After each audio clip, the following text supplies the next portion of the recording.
Hola, hola, ¿qué tal? Bienvenidos a un nuevo episodio de Colegas Psicopodcast. Les agradecemos mucho que estén el día de hoy aquí con nosotros, que nos sigan en las diferentes plataformas. Entonces, pues yo les agradezco si nos están viendo o nos están escuchando, dependiendo de pues en dónde están accediendo a este material. Y bueno, pues ustedes saben que usualmente estoy aquí con mi colega Lucy Barbosa, yo soy su servidora Alexandra Villarreal, pero nuestra colega Lucy el día de hoy se encuentra en reposo por una situación de salud. Esperemos que Lucy se recupere pronto y que vuelva a estar con nosotros, pero les manda muchísimos saludos y bueno, ella tenía muchísimas ganas de estar este episodio hoy y no le toco, porque déjenme les cuento que hoy me acompaña otra colega, una colega muy querida, que es la colega Graciela Martínez. ¿Cómo estás, Grace? Buenos días, Buenos días, Ale. Muy tardes. bien, muy bien. Gracias a todos. Eh, Gracias. Buenas tardes y un gusto estar aquí. Gracias por la invitación. Muchas gracias. Les voy a platicar, voy a leer un poquito de lo que, de la semblanza de Graciela para que tengan una idea de con quién estamos platicando, que es invitada de lujo. Eh, Grace o Graciela, más bien, perdón, es que así le decimos, de cariño. Graciela es psicóloga especialista en altas capacidades intelectuales. Ella tiene un máster en altas capacidades y desarrollo del talento por la UNIR de España y además cuenta con una formación especializada en terapias de tercera generación, especialmente DBT, aunque también conoce de AC y de BA, y también algo importante de la labor de Grace es el psicodiagnóstico y la psicoterapia infantil. Justo está por iniciar una capacitación, hoy mismo inicia, eh, sobre un cuestionario para la evaluación de la inteligencia, el más nuevo, porque Grace es con instrumentos de punta, ¿no? Y bueno, Graciela también es fundadora y coordinadora general del grupo Altas Capacidades México desde el 2014 y gracias esta labor ha organizado 5 jornadas internacionales sobre altas capacidades en la Ciudad de México y ha sido ponente en universidades y diferentes instituciones de México, España y Ecuador, como ven. Y también es coautora del Manual para Inclusión de Niños con Discapacidad de Editorial Trillas del 2019 y miembro de la red internacional Reineva de la Universidad de La Laguna de Tenerife. Y bueno, no solo eso, lo que vamos a platicar hoy tiene que ver con, pues, el lado profesional de Graciela, pero también su experiencia de vida, porque ella es madre de 2 personas, de dos hijos con altas capacidades. Por eso ella combina su experiencia profesional con su vida personal para impulsar el reconocimiento y desarrollo del talento. ¿Qué tal? ¿No? Con ojo cuadrado, los dejo el día Ujú. de hoy con mi estimada Graciela. Grace, pues cuéntanos. Oye, pero altas capacidades, pues que evaluar, tratar, pero tú sabes que cuando escuchamos sobre personas con altas capacidades, con talento, pues se nos pinta, al menos en películas, en series, como personas que casi que tienen la vida resuelta porque su cerebro les da para todo eso, ¿no? O sea, ¿cuál problema? Ten uno de esos a la mano y va a ser tu cajita de herramientas, casi creo, pero ¿qué tan cierto es eso, Graciela? Platícanos. Y hay muchos mitos con relación a este tema, ¿no?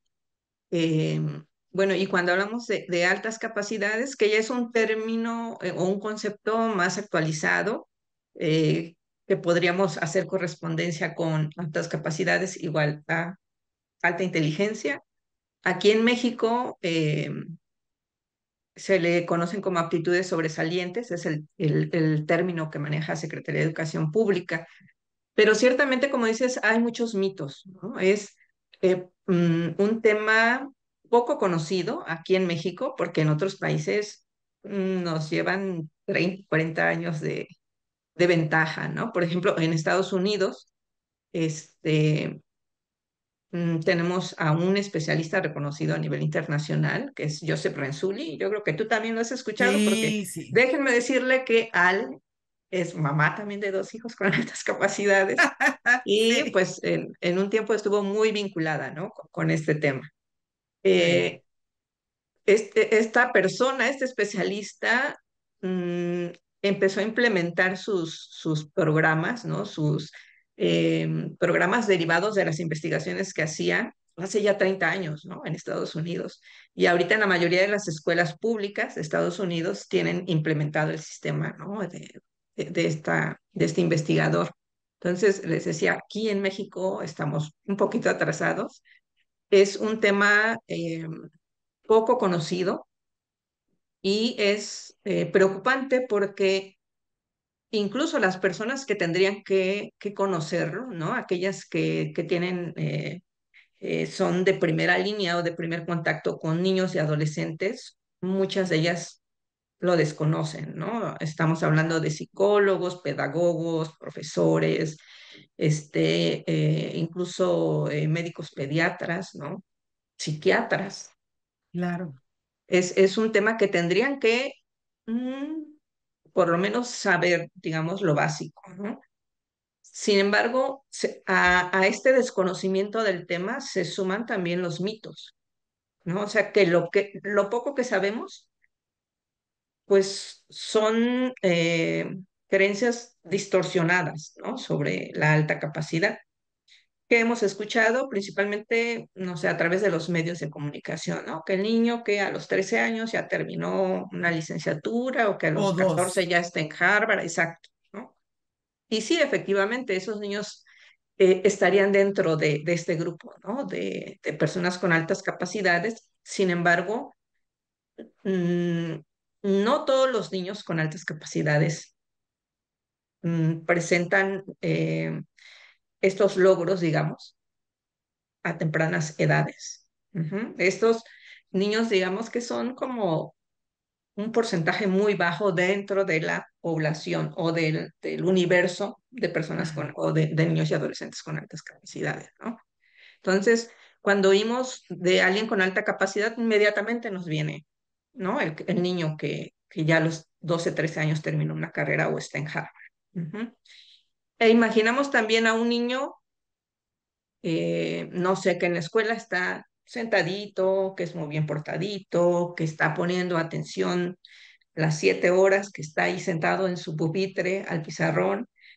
Y igual existe un grupo o un subgrupo dentro de este universo de niños con altas capacidades que sí, que presentan estas características, que son los que conocemos como los niños de alto rendimiento académico, Ujú, ¿no? sí, Pues sí, niños portaditos que siempre cumplen con la tarea, que están en la escolta, que están en el cuadro de honor. Sin embargo, la gran realidad es que la mayoría de los niños con altas capacidades no son así como estos dos grupos que hemos, de los que estamos hablando ahorita, ¿no? exacto. Sino que son niños que incluso muchas veces se les llega a identificar porque se canalizan a servicios profesionales como psicología o psiquiatría, y en la evaluación que se hace, pues se hace la identificación, pero como un hallazgo, no porque el profesor o la familia diga, ah, mi hijo puede tener altas capacidades, sino porque es un niño, por ejemplo, en la escuela que se dispersa mucho, que puede preguntar mucho al profesor y que en ocasiones el profesor puede tomar esto como un reto, ¿no? Hacia su autoridad cuando Sí. a lo mejor no solo pregunta, sino incluso corrige al profesor. Niños que se ven muy desmotivados en la escuela, que llegan incluso a tener conductas disruptivas, ¿no? Como pararse, estar platicando con el compañerito, incluso salirse del salón. Entonces, tenemos a una gran mayoría de niños con altas capacidades que no son identificados porque ciertamente no correlacionan con estos prototipos que nosotros tenemos derivadas o derivados de esta información, ¿no? Exacto. Sí, sí, sí, sin duda. Y fíjate que em, tal como dices, o sea, muchos de ellos son hallazgos. O sea, em, bueno, como tú decías, Graciela, pues yo soy mamá de dos. Y fue lo que sucedió con el menor, ¿no? O sea, con el mayor, perdón. O sea, fue una evaluación y al evaluarlo por temas conductuales, me decían, ay, y entre todo esto es muy inteligente, pero como X, lo guardaron, ¿no? Exacto. Y tal como lo mencionas, o sea, es un conflicto que retroalimenta también el malestar porque cuando en la vida real los tienes, ¿no? Y que hay todas estas áreas de oportunidad o esta manifestación de las altas capacidades, eh, pues también el que sean incomprendidos por la primera línea, por los maestros, por los psicólogos, no ayudan a que se integren, ¿no? Porque más que, creo yo, o quizá en algunos momentos así lo viví, más que desarrollar todo su potencial, queremos que sean felices, que puedan integrarse, que se sientan parte de, empezando por ahí, ¿no? Ya cuando todos podemos sentirnos integrados y parte de algo, podemos hacer muchas cosas. Ahora sí, cada quien puede desarrollar su potencial. Sí, y justamente en esto que dices tú, ¿no? Queremos que sean felices, queremos que sean niños integrados. Justamente aquí tenemos una situación con ellos, ¿no? Que son niños que, dadas sus características, se les dificulta mucho la pertenencia a su grupo de pares, ¿no? ¿Por qué? Porque hay algo que nosotros llamamos disincronía o asincronía en altas capacidades, que es este desfase que hay entre su capacidad cognitiva del niño y sus otras áreas de desarrollo, ¿no? De tal forma que si estamos, por ejemplo, hablando de un niño de 6 años, eh, que pueda tener una capacidad cognitiva de un niño de 8 o de 9, va a haber un desfase entre esta capacidad cognitiva, en donde cognitivamente tenemos a un niño de 8 o 9 años, pero motrizmente vamos a tener a un niño de 6 años. Socialmente vamos a tener a un niño de 6 años y emocionalmente vamos a tener a un niño de 6 años o incluso con una edad menor, porque en este grupo de características de las que vamos a hablar ahorita, pues vamos a hablar sobre estas características emocionales que impactan mucho en este proceso de adaptación también con el grupo de pares. Tienes razón, Graciela. Pues esta diferencia de la habilidad que ellos pueden tener, de su actividad cognitiva, de todo ese mar de ideas y de habilidades que pueden llegar a tener, de pronto, eh, la diferencia al acercarse a sus compañeros, ¿no? Esta quizá más reducida habilidad social, porque es algo que también evaluamos nosotros, o sea, evaluamos qué tanto podemos pedir lo que necesitamos, o negarnos a algo, como decimos en DBT, ¿no? El de efectividad interpersonal, el módulo de efectividad interpersonal.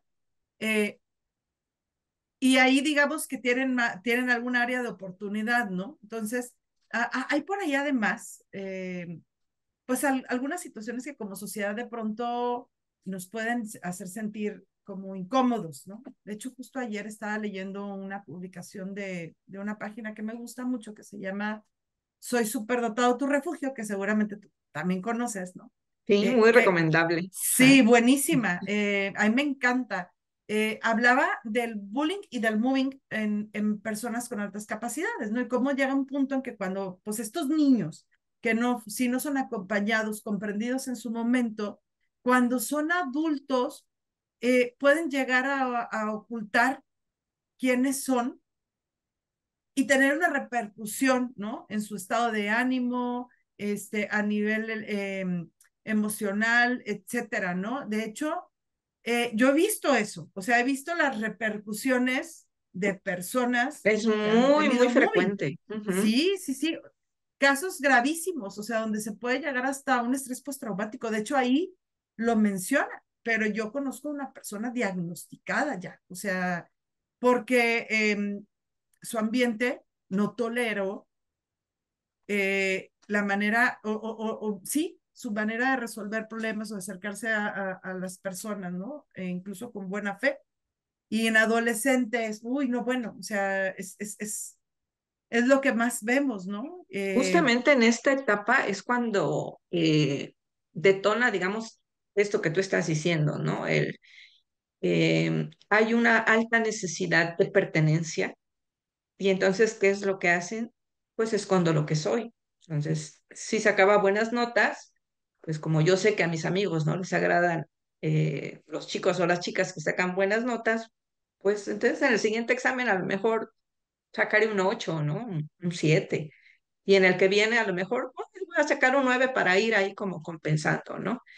Pero no se queda ahí, ¿no? Se queda o llega hasta todo lo demás, ¿no? Los temas que les interesan ya no salen como salían antes y que precisamente este es un motivo por el cual a veces no encajan porque ellos tienen como interés en temas muy específicos, muy en temas, restringidos. exacto, o en temas muy diferentes a los temas que les interesan a sus coetáneos, a sus pares, ¿no? Entonces, imagínate, por ejemplo, ¿no? Con este niño de 6 años, que está en su grupo de compañeritos, si él llega muy emocionado a quererles hablar sobre un documental que vio sobre eh, los planetas, ¿no? Y que él se descubrió un nuevo planeta y los otros niños que van a hacer, pues a lo mejor lo medio lo ven ahí un poco raro y van a seguir hablando de lo que a ellos les gusta hablar, ¿no? Que es lo normal en un niño de esa edad, no sé, de que jugué fútbol o de que fui al cine a ver tal película, ¿no? De estas para niños. Entonces, el niño con alta capacidad, durante la primaria todavía es tolerable esto, ¿no? Pero llega, como dices tú, la adolescencia y entonces, ¿qué dicen? Pues tengo que esconder. Claro, Entonces, ni voy a sacar buenas calificaciones, ni voy a hablar de los temas que me gustan, voy a hablar de los temas que a ellos les gustan. E incluso yo he tenido en algunos de mis pacientes la experiencia que ellos me cuentan de que se informan, ¿no? Entonces, si ellos ven que el grupo de pares les gusta mucho el fútbol, pues se informan de, aunque no vean los partidos, se informan de quiénes van a jugar, de los resultados para poder estar tener en la conversación, conversación. sí, Pero ¿qué pasa aquí?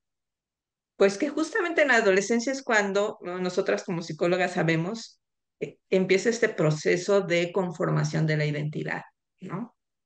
Entonces, ¿qué pasa cuando tú quieres pertenecer? Se está conformando tu identidad, pero al mismo tiempo niegas lo que eres para poder pertenecer. claro. Pues que es precisamente el caldo de cultivo, como mencionabas, para que de ahí emerjan una serie de situaciones emocionales, ¿no? Por supuesto. Y bueno, mm, de muchas de las cosas que hablamos aquí en el podcast y que vemos en redes sociales o que entre psicólogos lo hablamos también, diferencias, necesidades de adaptación y muchas personas podrán decir, es que no vas a adaptar el mundo a esta persona, o sea, es el cuento de nunca acabar. Yo creo que intentamos lo que es posible, obviamente en el caso de psicólogos, maestros, médicos, es importante que sepan que esto existe y que no porque alguien tenga una alta capacidad va a estar libre de problemas, de manera que se les pueda apoyar en sus necesidades. Y por otro lado, yo creo que quizá tú estés de acuerdo con esto, Graciela, eh, que el primer sitio en donde es importante que conozcamos, aceptemos y, y apoyemos es en la familia, ¿no? Ser el Justamente. refugio, Ujú. el refugio para el desarrollador de resiliencia, para que en cuanto haya dificultades puedan venir con nosotros y decir, oye, la estoy pasando mal y que podamos Coincido validar, totalmente contigo, ¿no? ajá, y fíjate que es algo que de lo primero que yo les transmito, ¿no? A los papás.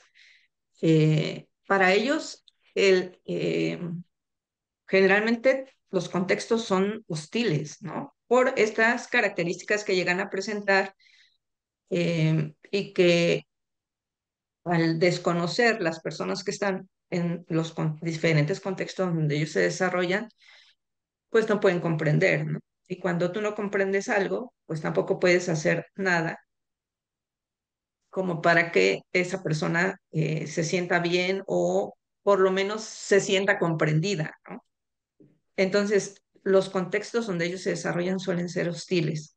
¿Y qué pasa cuando llegan a casa y quizás papá y mamá tampoco lo entienden, tampoco lo comprenden, ¿no? Tampoco lo aceptan con Mm. esas características que vienen en el paquetito, ¿no?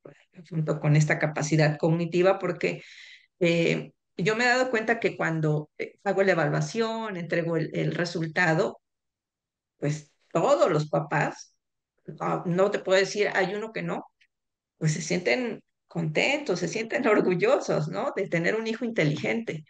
Sin embargo, tenemos la otra carita de la moneda, que no todo es, como dicen, miel sobre hojuelas, sino que junto con esta alta capacidad cognitiva vienen otras características que si no se dan, se da un acompañamiento a ellas, pueden derivar en problemáticas severas, ¿no? Para el niño y para la familia, ¿no? Porque finalmente, pues el niño está inmerso, ¿no? En su contexto familiar. Sí. Entonces, tenemos que aceptarlo en su totalidad. Sí, así como aceptamos con gusto su alta capacidad cognitiva, aceptar y comprender las otras características que la acompañan. Las complicadas, por supuesto. Y, y fíjate que mencionabas hace rato este tema pues de poder comprender que los psicólogos lo sepan. Me hiciste recordar que cuando evaluaron a mi hijo y después decía la psicóloga en el mismo centro, ¿no? O sea, le evalúa una y la atiende otra. Y me decía que a mi hijo le gustaba mucho leer, estaba chiquito. Ahí tendría unos 6 años. Y me dice, tu hijo usa palabras muy raras. Usa la palabra bombilla, sándwich y grifo en vez de llave, foco y lonche, ¿no? Entonces, cámbiaselas. Se insiste en que no las use porque por eso lo van a rechazar más sus compañeros. Y que ya no juegue ajedrez y que ya no juegue quién sabe qué. O sea, cosas que a él le gustaban porque tenía intereses diferentes. Mientras todos los niños jugaban fútbol, él quería eso. Y, ay, Ujú. si lo ves como en una película y dices, wow, pero en realidad es el chico que está apartado de todos los demás de su salón, ¿no? Ahí todavía en primaria los maestros pueden decir, a ver, pues jueguen con él, a ver, hagan otra cosa, Ujú. pero ya Integrar. en el bachillerato, en la universidad, estamos hablando de otra cosa. Platícanos, Graciela, sobre estas características que sí pueden generar problemas de verdad. Más, o sea, obviamente todas, Ujú. cualquiera que no es atendida, esta se va haciendo una bola de nieve, ¿no? Pero aquellas a las que hay que atender, quizá como prioridad o al menos no dejar de verlas, ¿cuáles serían? Ok, podemos dividirlas en dos grupos, ¿no? Por un lado, las características que conllevan atención educativa. Una característica medular en ellos es que son niños que aprenden mucho más rápido que un niño normotípico, o sea, que un niño con una inteligencia promedio. Entonces, hay estudios que nos indican que un niño normotípico o una persona normotípica puede aprender o dominar un tema entre la sexta y la octava repetición. De ahí que los programas SEP digan, bueno, este tema tiene tal grado de dificultad y tu maestro lo vas a dar o a impartir o a repetir 5 veces, ¿no? O este otro tema tiene este grado 8 veces. ¿Qué pasa con el niño con alta capacidad que no en la primera repetición, en la explicación del tema, ya lo entendió? ¿Qué pasa cuando van en la cuarta, en la quinta, en la sexta, en la octava repetición? Pues que está totalmente desesperado, su atención ya no está Ujú, ahí, claro. se comienzan a dispersarse, eh, empiezan a veces a tener conductas disruptivas, como decíamos, La y típica, entonces un se les 10 empieza a etiquetar. y 10 de calificación, 5 en conducta. Exacto. Y se les empieza a etiquetar, aquí va otro problema que conlleva, ¿no? Esto, como el niño disperso con conductas disruptivas, que es igual a un niño con TDA, ¿no? Tienes Entonces razón. es cuando llegan a nuestros consultorios o al consultorio del neurólogo o del psiquiatra, ¿no? Entonces, eh, en la parte educativa, son niños que por ley tienen que recibir una atención especial, ¿no? Así como un niño en la escuela que tiene, a lo mejor, presenta un TDA, un trastorno del espectro autista, o tiene alguna deficiencia visual, auditiva, eh, se encuentra dentro de los niños que tienen que recibir, o dentro de este grupo de niños con necesidades educativas especiales. También la ley contempla a los niños con altas capacidades como niños con necesidades educativas especiales. ¿Qué Claro, es lo que sí. pasa? Que en teoría a ellos no se les ve así, ¿no? Por todos estos mitos que existen, ¿no? No, pues él es inteligente, él lo puede resolver todo, él no necesita ayuda, es el super niño, ¿no? Sin embargo, sí necesitan esta educación especial, en donde qué es lo que se hace o qué es lo que se debería de hacer, pues una adecuación. Hay diferentes formas de atender, ¿no? Desde los niños que aceleran, le llamamos Ujú. proceso de aceleración, en donde saltan un año, hasta, bueno, empezamos por adaptaciones curriculares, ¿no? Si el maestro está viendo un tema, el niño va a ver ese mismo tema, pero de una manera más amplia y más profunda, ¿no? Como enriquecida, ¿no? Exacto. Entonces, quizás a ese niño en particular se le va a asignar una tarea que sea del mismo tema, pero con diferentes características a la tarea que se le está asignando a los niños, al grupo en general, ¿no? Claro. Las adaptaciones curriculares, hay escuelas aquí en México, son muy pocas, pero en países más desarrollados en donde los agrupan. Por ejemplo, si un niño es muy bueno en matemáticas, independientemente del grado en el que vaya, hacen un grupo de toda la escuela de niños que son eh, buenos en matemáticas y ellos reciben clases especiales. Como en Estados Unidos, ¿no? Exactamente. Y bueno, ¿qué pasa si no se da un acompañamiento educativo a un niño con alta capacidad? Pues es muy lamentable ver niños con la motivación hasta el piso, niños que cuando van ya en cuarto año más o menos, es el promedio, a los 9, 10 añitos ya no quieren ir a la escuela, o el abandono escolar, ¿no? Niños que terminan la secundaria y dicen, yo ya de escuela no quiero saber nada, ¿no? Entonces, eh, estas problemáticas las podemos tener de este lado, ¿no? En lo que corresponde a las cuestiones educativas. Sin embargo, estos niños también van a presentar eh, en el área emocional algunas características muy especiales. Son niños que viven sus emociones de manera más intensa que los niños normotípicos. ¿Qué es Ujú. de manera más intensa? No sé. Si tenemos dos niños, ¿no? Niño con alta capacidad de 6, niño normotípico de 6 años. Los reyes les trajeron lo que pidieron. en el color que pidieron y exactamente, ¿no? Lo que ellos deseaban. El niño con el niño normotípico, pues ambos se van a emocionar mucho, se van a alegrar mucho, pero si ponemos números, a lo mejor el niño normotípico, su emoción va a llegar a un 5. ¿Qué va a pasar con el niño con alta capacidad? Que su emoción va a llegar a un 8 o un 9, ¿no? A lo mejor hasta un 10. Y qué bueno, ¿no? Qué padre que tengan esta capacidad de disfrute tan grande. Ajá, sí. Pero ¿qué va a pasar cuando la emoción no sea una emoción agradable, o que consideremos emoción agradable? No me gusta usar término positivo o negativo. Aversivos, digamos, aversivos Ajá. o agradables, sí. Qué bueno que siempre fueran emociones agradables, ¿no? Pero ¿qué va a pasar cuando llegue la tristeza, cuando llegue el enojo? Pues que la van a vivir estas emociones con esa misma intensidad, ¿no?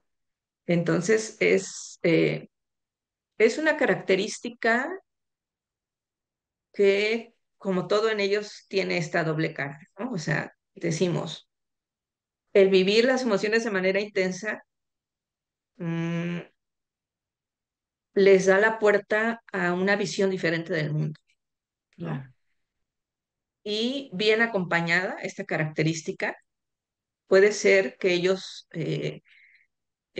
con el transcurso de los años, cuando llegan ya a su edad adulta, sean adultos que presenten características muy peculiares, que sean de esas personas que tú dices, me agrada mucho, quiero estar con esa persona por estas características que tiene, ¿no? ¿Qué pasa cuando no se acompaña? Pues que entonces lo mismo que sucede, ¿no? Cuando no se atienden las necesidades educativas, si no atiendes las necesidades emocionales, va a pasar lo mismo, ¿no? Pueden empezar a gestarse una serie de situaciones que en la adolescencia o en la adultez van a resultar en un problema emocional, ¿no? Y severos, ¿no? Yo he tenido niños que ya en la adolescencia pues llegan con una depresión severa, con niveles muy altos de ansiedad o incluso con ideación suicida, ¿no? claro, ¿Qué pasa cuando no acompañamos esta intensidad emocional desde temprana edad? Que con el paso del tiempo llega a convertirse en una desregulación emocional, en donde el niño o el adolescente, ante cualquier evento, su emoción va a ser muy, muy desproporcionada, ¿no? Al evento que está viviendo. Va a venir acompañado con impulsividad, con deseo de, en ese momento, como sacar toda esa emoción y obviamente, si combinas esto en un ambiente familiar, pues lo que te va a dar es unos padres que no pueden convivir o no pueden relacionarse sanamente con su niño o con su adolescente. Y esto con el paso del tiempo, si no se interviene, pues ya te imaginarás tú qué va a ser en la edad adulta, ¿no? por supuesto, sí. O sea, complicaciones que pudieron haberse evitado o que pudieron haber además aprendido y crecido todos, ¿no? Y sabemos que mucho de esto, como mencionábamos antes, puede venir de la ignorancia. Yo no sabía que en mi hijo estaba pasando esto, e incluso en la de los profesionales, porque hay padres que pudieron haber estado llevando a su hijo tratando de hacer algo y simplemente Ujú. llegaron al sitio que no era el más adecuado, ¿no? Y bueno, ¿qué pasa con una persona adulta que ha atravesado todas estas situaciones? Pues sabemos que muchos toman conductas de compensación. Nadie me entiende, yo me siento mal, yo no siento tener una vida valiosa o vinculada con otros, pues tenemos a disposición lo que muchos socialmente tienen, el alcohol, el tabaco, otras sustancias, los adictos al trabajo, lo que quieras, el catálogo es enorme, ¿no? Hasta conductas más de más riesgo, ¿no? Como las conductas autolesivas o... el mismo suicidio, ¿no? Sí, asociadas al suicidio, ¿no? Porque eh, justo mucho de lo que nosotros abordamos con la DBT es el sentir, el lograr esta vinculación, el poder abordar este tema, esta sensación de vacío que tiene que ver con esto también, con el yo no me siento cercano a ti o a mi familia o a, bueno, pues a veces no nos sentimos cercanos a la familia por el motivo que queramos, pero fuimos creando nuestra tribu y a veces ellos no la encuentran, ¿no? eh, o dejaron de buscarla porque pareciera que los que están fuera del lugar pues son ellos, ¿no? Y se Exacto. dieron por vencidos. Y por eso me parece, Graciela, que tu labor es súper, súper, súper importante. Ojalá que si alguien se siente identificado con lo que está escuchando, con lo que viven en su casa, comparta este episodio porque justo a partir de alguien que en un momento fue a la televisión a hablar de altas capacidades, es que en mi familia dijimos, ¿no será que ese resultado que nos dieron así como muy X tendrá que ver con, con todo lo que estamos abordando? ¿No? Y pues resultó que sí, Claro. sí tenía todo que ver, ¿no? Y nosotros tuvimos la fortuna de inaugurar el Centro de Alto Rendimiento Académico aquí en Monterrey, con el Ujú. profesor Quintero, que en paz descanse. Y fue la mejor época, una de las mejores épocas que vivió mi hijo y nosotros como familia, ¿no? Este, donde al contrario de esperar por ser un centro de alto rendimiento académico, como mencionabas en estas distinciones, se esperara el éxito, el talento brillando, conocían todas las circunstancias y les tenían una paciencia tremenda y cosas muy hermosas pasaron. Y bueno, Graciela, tu valiosísima labor que, que, que ayuda a tantas familias y a este grupo, a este minúsculo grupo de la norma, pero que al mismo tiempo es bastante extenso, que el Grupo de Altas Capacidades México tiene un montón de movimiento, ¿no? Yo tengo algunos años ahí. Graciela me estaba recordando algo, algunas cosas de hace años. Cómo hemos cambiado, vamos creciendo y madurando. Si alguien se acuerda de mí en el grupo, discúlpenme cualquier cosa que haya hecho dicho antes porque no lo recuerdo. Ya soy más mayor y ya voy cambiando actitudes. Este, y Y ya tuvimos formación en DBT, ya tuvimos te formación decía en yo. DBT. Sí, justo, hemos platicado, si han visto el podcast en otras ocasiones, vamos integrando las herramientas. Nosotros como terapeutas no nada más es algo que aprendí y te lo doy, no, lo tengo que vivir yo para podértelo compartir. Y resulta que Graciela es parte del equipo de consultoría donde también está Lucy, su servidora, eh, así que continuamente nos reunimos para asegurarnos de que estamos llevando a cabo lo que tenemos que trabajar para acompañar adecuadamente a los consultantes y desarrollando proyectos. Y viene un proyecto precisamente para las familias con hijos de altas capacidades, que hago un paréntesis. No nos hagamos, cuando identifican a uno de los hijos con altas capacidades, de pronto al menos uno de los papás empieza a ser como, ya entendí muchas cosas de mí, ¿no? Cuéntanos sobre el taller bueno, sobre este programa que vamos a hacer enfocado a las familias de chicos con altas capacidades, Graciela. Y pues justamente es un programa que está basado en la DBT, la terapia dialéctica conductual, que bueno, me imagino que ya en otros podcasts han hablado un poquito acerca de ello, pero bueno, recordando, la DBT tiene su base o está diseñada para personas que tienen una característica que, aunque nosotros en altas capacidades le damos otro término, es lo mismo, ¿no? ¿Qué dice la DBT? Es un programa diseñado para personas que tienen vulnerabilidad emocional, ¿no? Y que a partir de esa vulnerabilidad emocional en relación con un contexto invalidante desarrollan desregulación emocional.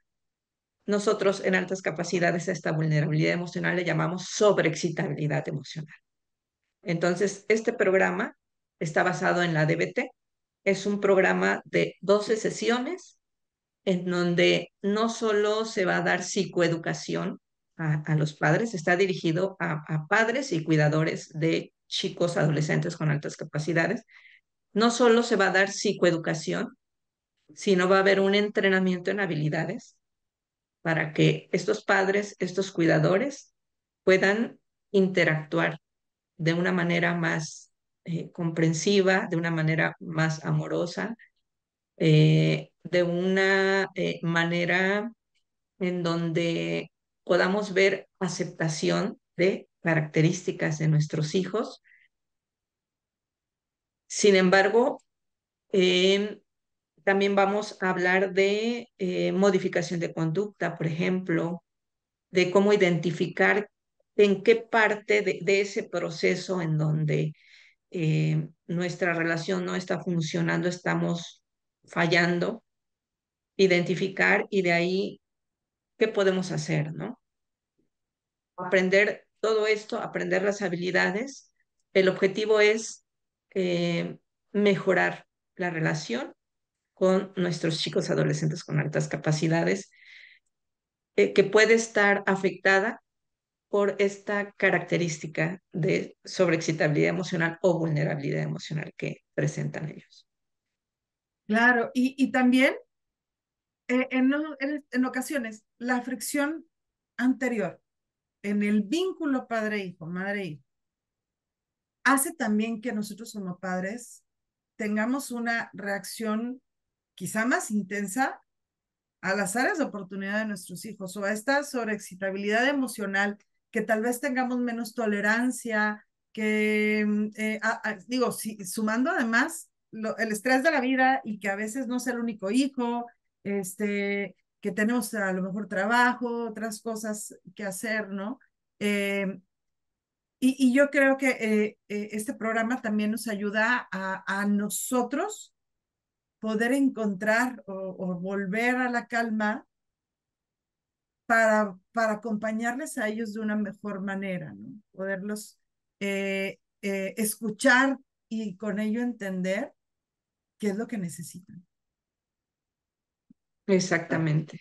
Es muy Y valioso. básicamente, ¿no? Yo les digo a los papás la importancia de la información y formación sobre el tema de altas capacidades, porque cuando nosotros desconocemos de base las características de nuestro hijo, ¿cómo vamos a poder acompañarlo? ¿Cómo vamos a poder decir, bueno, es que está presentando esta conducta derivado de su sobreexcitabilidad emocional, ¿no? Entonces, cuando nosotros no lo sabemos, no hay manera de poder ayudar, no hay manera de poder acompañar y nos convertimos precisamente en este contexto invalidante para ellos, ¿no? Que se va haciendo con el paso del tiempo, decíamos, como esa bola de nieve, ¿no? Que va creciendo la invalidación por parte de los padres y los chicos elevan su intensidad y los padres invalidan más y los chicos elevan intensidad, entonces se vuelve algo imparable, ¿no? Cuando desconocemos el tema. Es cuento de nunca acabar, es cuento de nunca acabar y para validar necesitamos empatizar con el otro. Y es parte de lo que vamos a desarrollar o trabajar en este programa, que De hecho, ojalá, tenemos de las sí, 12 clases que vamos a tener, dos sí, están enfocadas en validación. por lo importante que es. Yo Exacto, cuando toco este tema con mis consultantes, el de la validación, les digo, es tan importante que si crónicamente somos invalidados, podemos desarrollar un trastorno. O sea, así de ujú, eso, ¿no? O sea, de ese nivel estamos hablando. Eh, exacto, y de igual manera, aprender a validar es un bálsamo para el alma, ¿no? Y obviamente para cambiar conductas que de pronto no son difíciles. Y es un compromiso este programa porque nosotros vamos a trabajar con él. No nada más me voy a ir a sentar, voy a practicar y ojalá que quienes se animen a tomarlo, pues si los dos padres están involucrados en el desarrollo del chico, que acudan, que tengan la posibilidad de compartir sobre esto. Si es abuelita y uno de los padres, pues también está maravilloso, ¿no? Que se extienda esto entre la familia, ¿no? Lo que van a aprender en Claro, el programa, las habilidades. Y pues vamos acercándonos al final, Graciela, y agradeciéndote muchísimo, muchísimo tu tiempo, tu participación. Y al no sé, contrario. ¿qué más te gustaría agregar antes de que nos despidamos? Bueno, invitar, ¿no? A los padres de adolescentes con altas capacidades a acercarse, a conocer el programa. De hecho, vamos a tener dos pláticas informativas. Mañana es el lanzamiento oficial ya del programa. Y ya en el flyer vienen las fechas de las pláticas informativas en donde con más detalle pues vamos a ahondar un poco más, ¿no? Sobre este programa. Claro que sí, y por lo pronto, bueno, está el grupo en Facebook de Altas Capacidades México, donde pueden leer sobre las experiencias, las dudas que viven otros padres. Graciela en ocasiones interactúa también por ahí. Hay otras moderadoras como Jamie, y más personas, ¿no? Eh, y también vamos a lanzarnos las redes sociales de este proyecto de dialéctica que les platicamos en otro episodio, Lucy y su servidora, pero en nuestras redes personales también van a encontrar información sobre estas pláticas informativas, sobre este taller que va a tener 12 sesiones de 2 horas cada uno, cada jueves, a finales de septiembre. Van a ver información más detallada. Y por ahí verán un poquito más de dinámica, costos, etcétera. Y pues si tienen alguna duda, búsquenos. Graciela, estás ¿cómo te pueden encontrar en redes a ti? En redes, mi perfil personal en Facebook es SIC Graciela Martínez. El grupo está como Altas Capacidades MX, entre paréntesis, bueno, Altas Capacidades MX, entre paréntesis, México. Y la página igual, Altas Capacidades MX. Claro. Y bueno, contacto por WhatsApp en el 72 98 39 72 91. Muchas gracias. Y bueno, pues ahí me pueden encontrar como @psic Alexandra Villarreal. Ujú. Y por ahí como quieran los comentarios, pues vamos a poner algún enlace donde puedan encontrar esta información del nuevo proyecto y mándenos sus dudas, propónganos temas para los siguientes episodios. Si algo les gustaría profundizar del tema de altas capacidades, avísenos porque pues no es que les quiera presumir, pero pues tenemos a Graciela cerquita y luego la puedo volver a convencer de que nos platique en otra ocasión algo Claro, es más. un mundo de información. Es, Ujú. un, es muchísimo, muchísimo, muchísimo por aprender, pero a mí me encantó que el día de hoy haya venido Graciela aquí a romper mitos, porque si alguien tiene muchísima experiencia, credibilidad en altas capacidades en México, es ella. Así que muy Gracias. agradecida de verdad. No, al contrario, Tenerte. gracias por la invitación, Ale. Gracias. Nos escuchamos en el próximo episodio. Gracias. Hasta luego.